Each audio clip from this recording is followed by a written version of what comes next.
Just a huge hit. For us to fight back like that, we were down a couple times, and for us to fight back, just a huge hit for head, clear the bases, really good.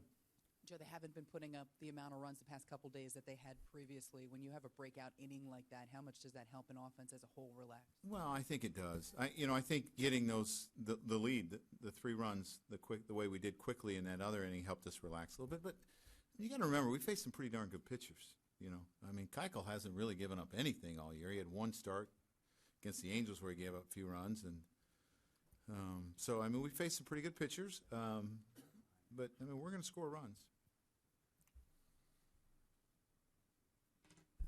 Brendan. What did you see out of Severino? I just thought the strike zone was a little tight, and he had to work really hard the first 2 innings, and I think it caught up to him. I thought some of the pitches were pretty good, but Gabe didn't, so I'm not the one calling him. So, but I thought he just had to work really hard the first 2 innings, and it cost him. Brian. Joe, what can you say about what Green did to keep you in the game? And did you think about having him go any further? Yeah, I thought he did a great job. Obviously, he comes in and gets a bunch of big outs. But in a 4-3 game, I'm going to go with our 7th, 8th, 9th inning guy. Experience. You're going to try to win the game. And I thought Adam pitched pretty well. He gave up a bunch of ground balls, But really happy with what Chad did here in a short notice and did a great job. Who else? Kenny? Joe, you just said we're going to score runs. And for the past few years, more often than not, you haven't had that kind of team. What is the different vibe in the dugout, even after they take the lead back? Well, it's a great vibe, obviously. For us to put up a big inning like that, we did it against some pretty good pitchers, too. We saw how good Davinsky was the other night against us. He's got great stuff. So for us to do that, big hit by Matty, big hit by Castro, it just kept going. Girardi gets it going, Ellsbury. Everyone contributed that inning, it seemed like. So it's a good vibe in there, and it should be. To your left, Buster. Joe, what can you take stock of your availability for Game 2 today for bullpen? Like the bullpen, I have Dellin. I have, obviously, I'll have Clippard. No Warren, no Green. I would like to stay away from Holder just because I'm not real keen on using guys in 2 games. If you're an older guy and you've done it before, you're a little bit more apt to do it. But we'll see how he feels. I'll talk to him. Anyone else? Bruce. Right behind you. Joe, can you talk a little bit about what it was like to play with Derek and what it was like to manage him? Oh, it's both of them extremely enjoyable. Obviously, I think when you're playing alongside a guy and you're part of the clubhouse antics, it's a lot of fun.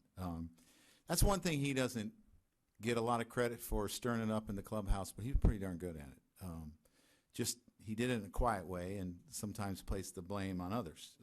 He was really good at that. But and managing him was a treat, just because, when you come to the ballpark as a manager, it's easy when you can just pencil a guy in. You don't have to worry about it. You don't have to worry about it. If he's struggling, you got to talk to him. If he's going great, you got to talk to him. You have to ask him for a day off. I don't have to talk to him.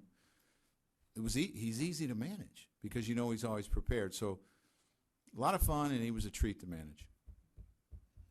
Buster.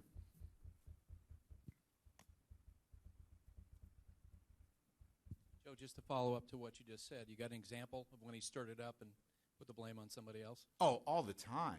He'd say somebody said, and a lot of times it would be Derek stirring it up. You have a specific example? No, I'm not good at that. I'm not good at remembering specific examples, but I just knew there were a lot of times you didn't know where it was coming from, but you could look his way to see if he was in the middle of it. Right here. George, in so many memory you have with Derek Jeter, what is your place, what is your manager? Which one specifically you can say, which one's sticking in you for the rest of your life? I've been asked so many times lately about that, and I've said Derek's always been a winner.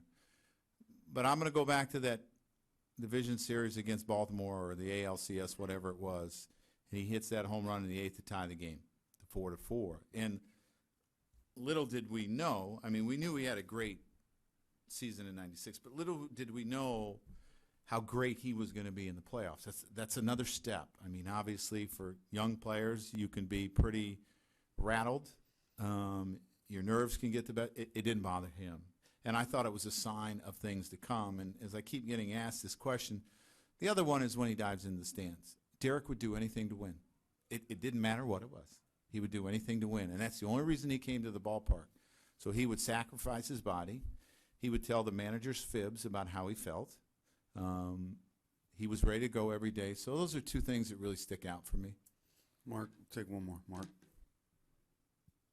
I'm sure playing on those teams, you knew how special they were. But when you look out there now after tonight and you see 5 of your teammates with their numbers retired and your manager, does it make you think about really how good those teams were when you look at them historically? You know, I think what it reminds me of is how lucky I was to be a part of that.